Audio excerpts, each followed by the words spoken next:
Salut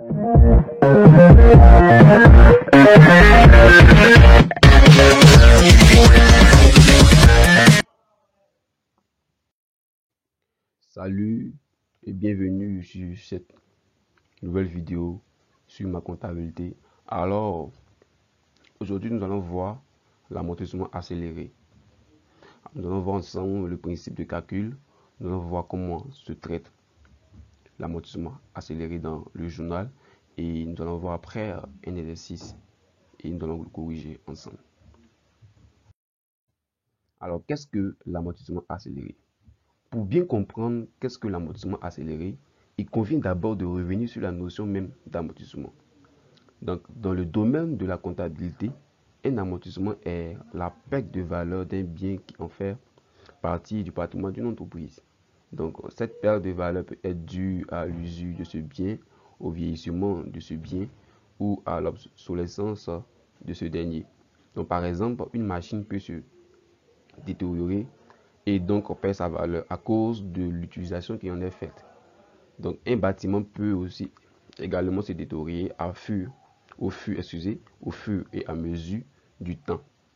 Donc, ce qui lui fait aussi perdre de la valeur. Donc, certains matériaux peuvent encore devenir obsolètes à cause de l'avancée des progrès techniques.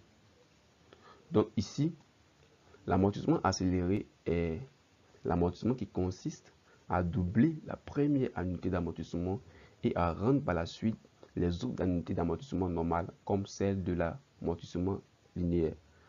Donc, l'amortissement accéléré désigne alors une perte de valeur d'un bien plus rapide que la normale, que l'ordinaire. Domaine d'application de l'amortissement accéléré. Peuvent bénéficier du système accéléré le matériel et outillage neuf, c'est-à-dire utilisé pour des opérations industrielles de fabrication, de manutention, de transport ou d'exploitation agricole, utilisable pendant au moins 5 ans. Donc, ici, les principes, la règle pour utiliser le système d'amortissement accéléré est que le bien doit être acquis neuf, être utilisé pour des opérations industrielles, de manutention, de transport ou d'exploitation agricole, et aussi utilisable pendant au moins 5 ans. Alors, parlons ensemble du principe de calcul de l'amortissement accéléré. Le point de départ de l'amortissement accéléré est le début du mois d'acquisition de l'immobilisation.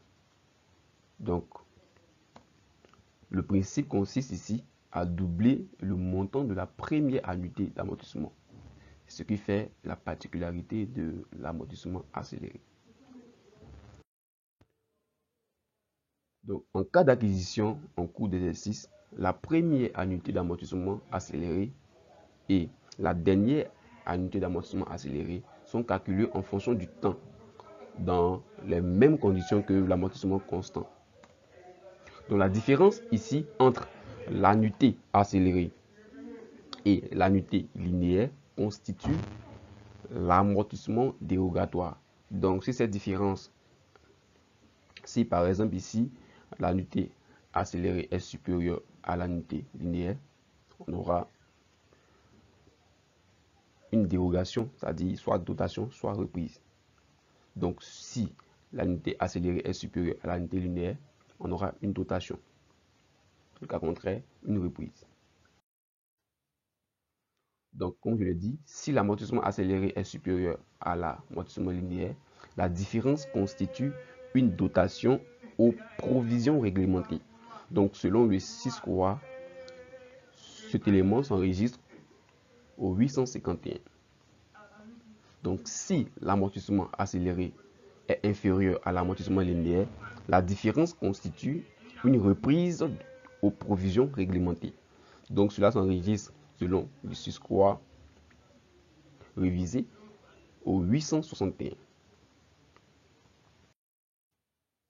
Donc, ensemble, nous allons voir comment se présente le plan d'amortissement accéléré.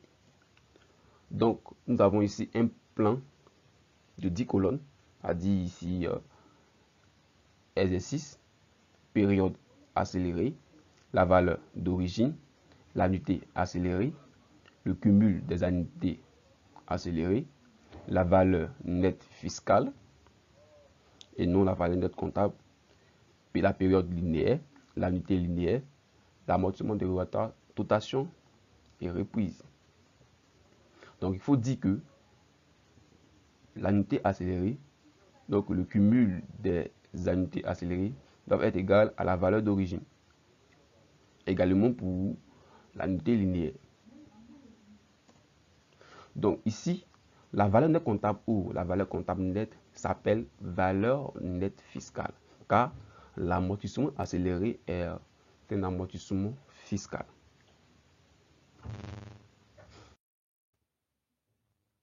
Donc, pour la comptabilisation, lorsque l'amortissement accéléré est supérieur à l'amortissement linéaire, on a ici une dotation. Et lorsqu'il y a une dotation, nous passons, selon le 6 quadrat révisé, au débit le 68, c'est-à-dire les dotations aux amortissements, également le compte, le numéro de dotation, le 851, dotation aux provisions réglementées, et nous créditons le 28, les amortissements, ça peut être les amortissements du matériel, les amortissements temps, et également nous créditons le 151 qui représente ici l'amortissement dérogatoire. Donc, si l'amortissement accéléré est inférieur à l'amortissement linéaire, on a ici une reprise. Donc, pour l'écriture, on aura également au débit le 68, c'est-à-dire les dotations aux amortissements, soit corporels ou incorporels. Et nous avons au débit le compte 151, amortissement dérogatoire. Et nous allons créditer le 28, point, c'est-à-dire les amortissements du matériel du transport, matériel industriel et bien d'autres. Et le 861, ici, on aura une reprise aux provisions réglementées. Donc voici comment on se traite, comment on se comptabilise dans le journal l'amortissement accéléré.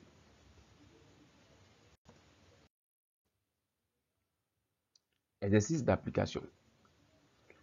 Le premier quatrième mois N, ma comptabilité a acquis une machine à ma compta. Donc la facture numéro 1 adressée par le fournisseur Maconta comporte les éléments suivants. Donc un montant brut de 6 millions, escompte 3% sur règlement sous 8 frais de montage OTAS de 170 000, la TVA à 18%, le port payé 330 000 francs et l'avance sur commande 2 millions de francs. Donc ce matériel est acquis et amorti sur 5 ans.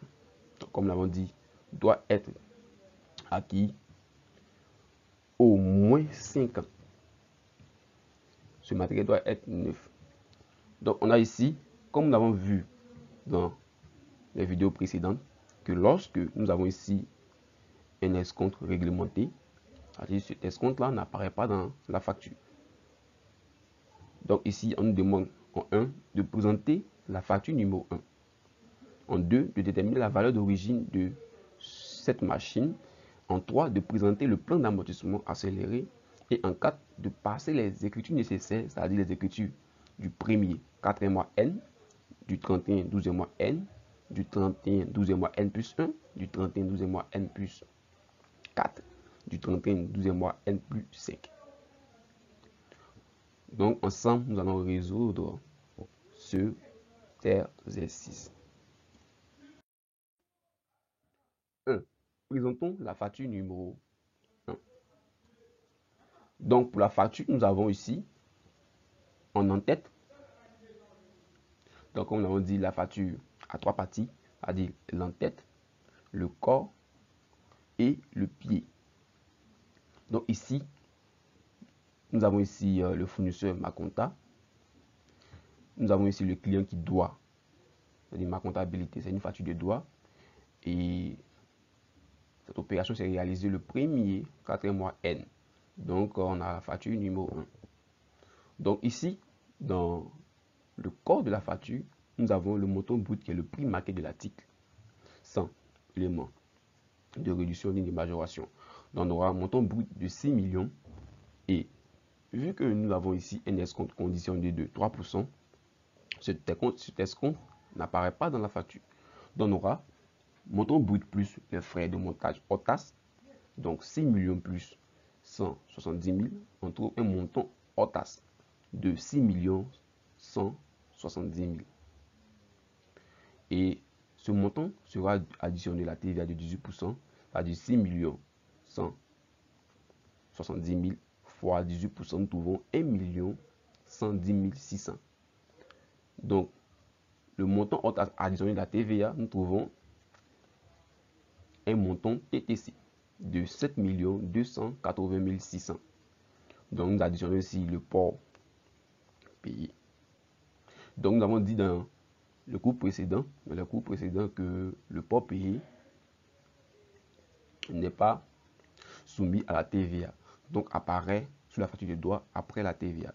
Donc, port payé plus 330 000 moins les avances sur commande de 2 millions. Nous trouvons ici un net à payer de 5 610 600. Et nous renseignons que ce client-là a un escompte conditionné. Escompte 3% si règlement sous 8 têtes. Donc voici comment se présente la facture numéro 1. Donc question 2, déterminons la valeur d'origine. Donc pour la valeur d'origine, il faut dire que la valeur d'origine est égale au montant brut plus les frais plus le port payé. Donc ici, il s'agit d'un matériel industriel. Donc, on ne mettra pas la TVA dans la valeur d'origine. Donc ici, on aura, s'il y avait une réduction commerciale, on allait prendre ici le net commercial. Et vu qu'il n'y a pas de réduction commerciale, donc on aura valeur d'origine qui est égale à montant brut 6 millions plus les frais de montage plus le port payé. Donc on aura ici la valeur d'origine de 6 500 000. Donc c'est cette valeur qui sera amortie. Donc calcul annexe, nous avons la durée du matériel de la machine, excusez, de 5 ans. Donc étant donné que nous avons la durée, nous pouvons déterminer le taux. Donc le taux est égal à 100 sur la durée. Donc 100 divisé par 5, nous trouvons 20%. Également, pour déterminer, vu que selon le principe de calcul, l'amortissement accéléré pour la première année est doublé. Donc, l'unité accélérée pour la première année, on aura valeur d'origine multipliée par le taux multiplié par la durée fois 2 sur 1200, vu que nous sommes ici en mois. Donc, également, pour l'unité linéaire, on aura la valeur d'origine multipliée par le taux multiplié par la durée sur 1200. Donc, ensemble, passons au plan d'amortissement.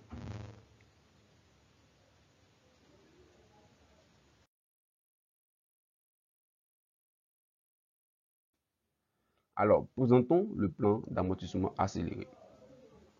Donc, pour le plan d'amortissement accéléré, on aura l'exercice, la période accélérée, la valeur d'origine, l'annuité accélérée, le cumul des annuités accélérées, la valeur nette fiscale, la période linéaire, l'annuité linéaire et dotation reprise en amortissement dérogatoire. Donc, nous avons dit ici pour l'année N, les 12 premiers mois ici sont doublés. Donc, vu que le bien est acquis le premier quatrième mois N, donc le bien à faire 9 mois. Donc, du premier quatrième mois au 31 décembre, nous avons ici 9 mois. Donc, on aura 9 mois ici multiplié par 2 qui nous donne 18 mois. Et étant donné que nous n'avons pas utilisé multiplier les 12 mois par 2, nous allons le faire en année N plus 1. Donc, pour les 9 multipliés par 2, nous trouvons 18 mois. Donc, ici, nous sommes en mesure de calculer l'unité accélérée. Donc, l'unité accélérée ici serait égale à la valeur d'origine 6 6 500 000 multiplié par le taux de 20%, multiplié par la durée 18 mois, divisé par 1200. Donc nous trouvons ici 1 950 000. Également pour le cumul des annuités accélérées, on aura ce même montant. Pour la valeur nette fiscale, la valeur nette fiscale est égale à la valeur d'origine ici, moins l'annuité accélérée. Excusez-moi, pour la valeur nette fiscale, on aura la valeur d'origine moins le cumul des annuités accélérées. Donc, valeur nette fiscale serait égale à 4 550 000. Donc, nous avons fini pour l'amortissement pour l'annuité accélérée. Donc, nous passons maintenant à l'annuité linéaire. Pour l'annuité linéaire, nous avons ici une période de 9 mois. Ici, il n'y a pas de principe. C'est-à-dire, on ne multiplie pas les 12 mois par 2. Donc, ici, on aura 9 mois. C'est-à-dire, la VO, 6 500 000 multiplié par 20%, multiplié par 9 mois, divisé par 1200, nous trouvons 975 000. Donc, annuité linéaire. Et nous avons dit que lorsque l'annuité accélérée est supérieure à l'annuité linéaire, nous avons ici une dotation. Donc, ici, on a 1 950 000 moins 975 000, nous trouvons la différence de 975 000 qui est une dotation. Je sais pourquoi ce montant apparaît ici. Pour l'année N plus 1, étant donné que en année N, nous n'avons pas pu utiliser les 12 mois, donc on va récupérer ça ici. Donc 3 mois multiplié par 2 plus les 9 autres mois. Donc on aura 3 mois pour compléter ces 9 mois. Donc 3 mois multiplié par 2 plus 9, on aura au total 15 mois. Donc pour la détermination de l'annuité accélérée, on aura la VO 6 500 000 multiplié par le taux de 20% et multiplié par les 15 divisé par 1200, nous trouvons 1 625 000. Donc c'est ce montant qui représente l'annuité accélérée de l'année N plus 1. Donc pour déterminer l'annuité accélérée, le cumul, on aura le cumul de l'année N plus l'annuité accélérée de l'année N plus 1. Donc nous trouvons ici 3 575 000. Pour la valeur nette fiscale, on aura la VO moins le cumul des annuités accélérées. Donc on aura 6 500 000 moins 3 775 000. Donc nous trouvons ici 2 925 000. Or, pour l'annuité linéaire, on aura une période de 12 mois. Donc, VO, 6 500 000 multiplié par 20 multiplié par 12, divisé par 1200, nous trouvons ici 1 300 000.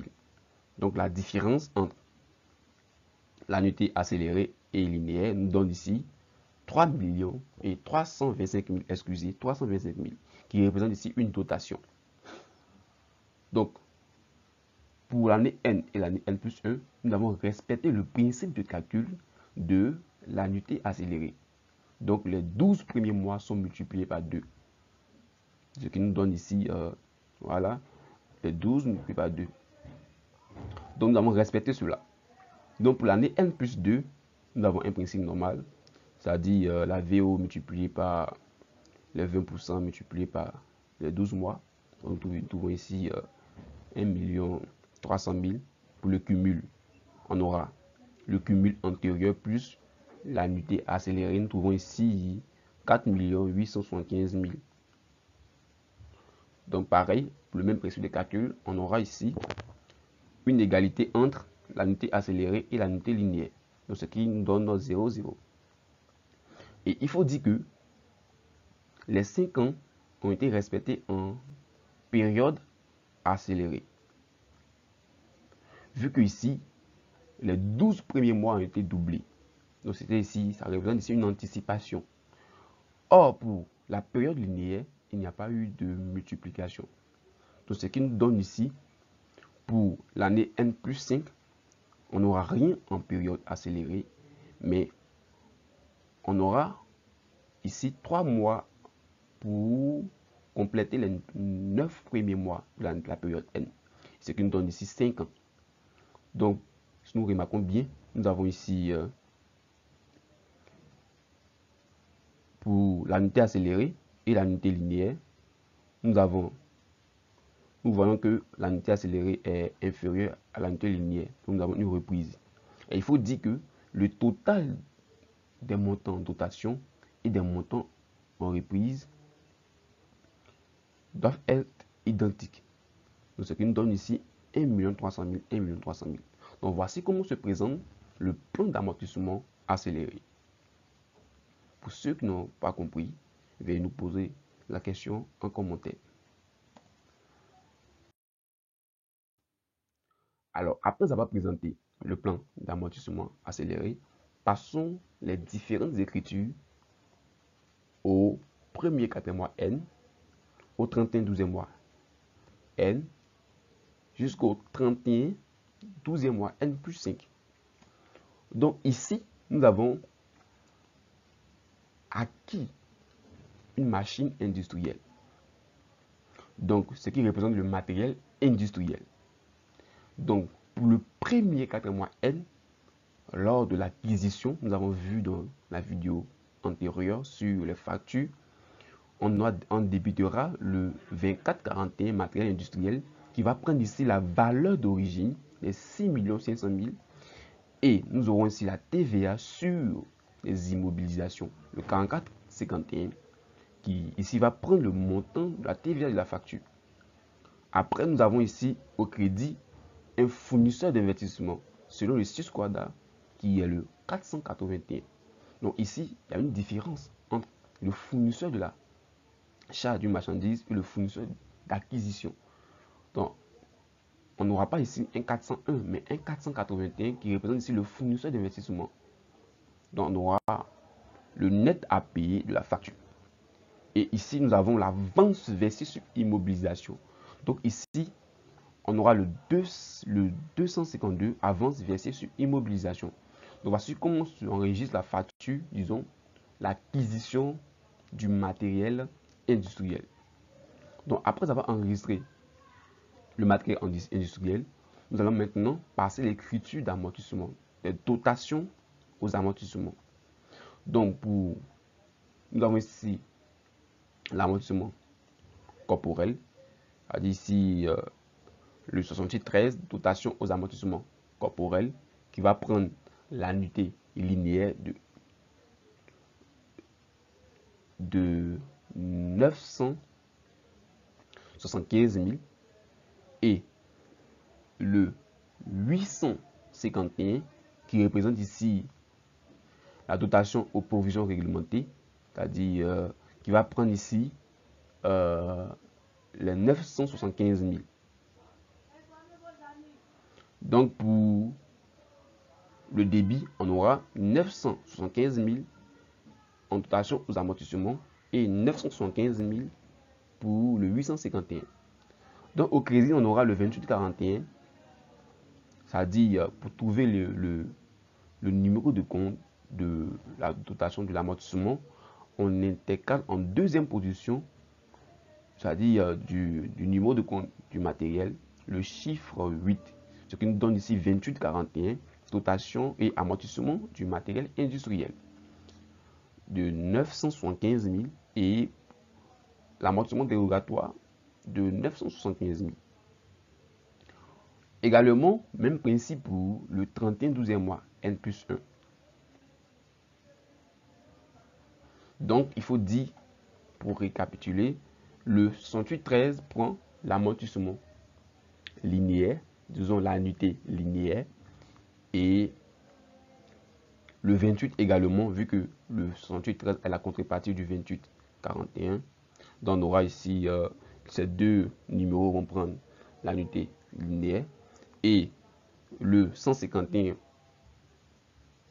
le 851 et le 861 vont prendre ici les montants de l'amortissement dérogatoire. Voici comment se présente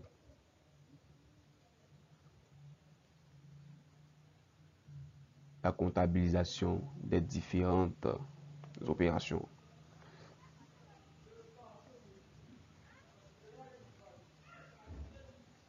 Alors, merci d'avoir regardé cette vidéo. Si vous avez des critiques, n'hésitez pas à nous les envoyer. Avez-vous des questions? Posez-les-nous et des suggestions. Et surtout, n'oubliez pas de vous abonner et de partager la vidéo.